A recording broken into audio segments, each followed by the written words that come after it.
All right, head coach Jim Hayford. Regular season has finished up, and we're heading off to the WAC tournament this week. Start play on Thursday, March 12th against Utah Valley. We're the 3 seed; they're the 6th seed. Just talk a little bit about the end of this regular season and heading into the tournament. Well, we're just excited that the WAC tournament is still on with everything else that's going on in the world right now, and you know we had classes through the weekend, but we're not even holding classes on campus right now on Monday. So to be able to go to Las Vegas, play a basketball tournament, we feel very fortunate. Grand scheme of things, we feel fortunate that we can coach and play this game every single day, but even more so right now with everything else that's going on. And we really feel like we're ready to go play our best basketball game.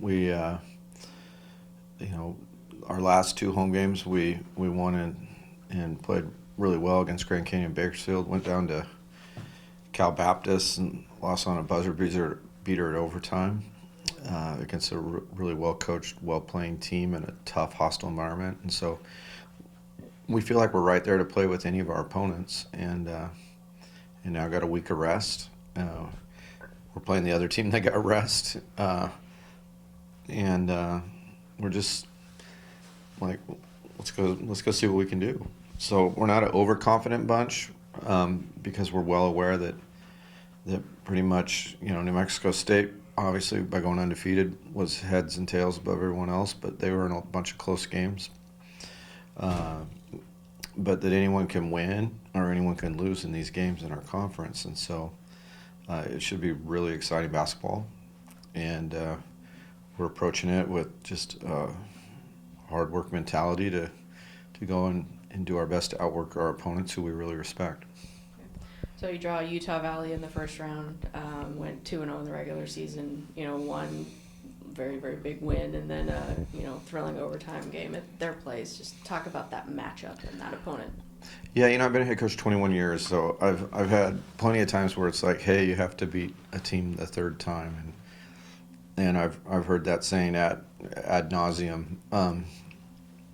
It really doesn't matter. You just have to win the next possession.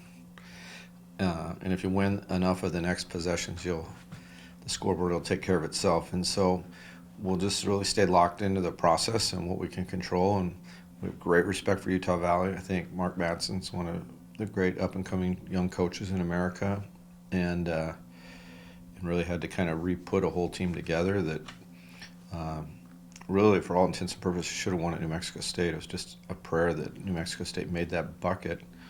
And so they have our full respect. Talk about our guys a little bit. 5 seniors going into their final postseason here. Terrell, Riley, just what's the outlook mindset of our guys? Well, I was kind of disappointed not to have a senior night, but that's out of our control. We focus on what is in our control, and I know the conference will do something that lets those 5 guys and their families be recognized, which is warranted.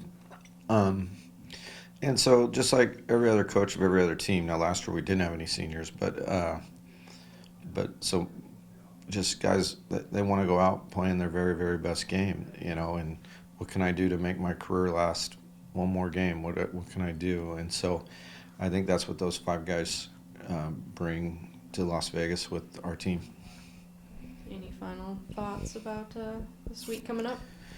It's what makes college basketball so exciting is anything can happen in these conference tournaments, and that's why they call it madness, March Madness. And it's neat that our school gets to be a part of it, that I'm coaching a program that has the ability to punch a ticket to the greatest sporting event in the world, and I coach in it. It's amazing. I want every player I coach to be able to play in it, and so we're going down to Las Vegas and are planning nothing less than putting our best performances together. Thank you. All right.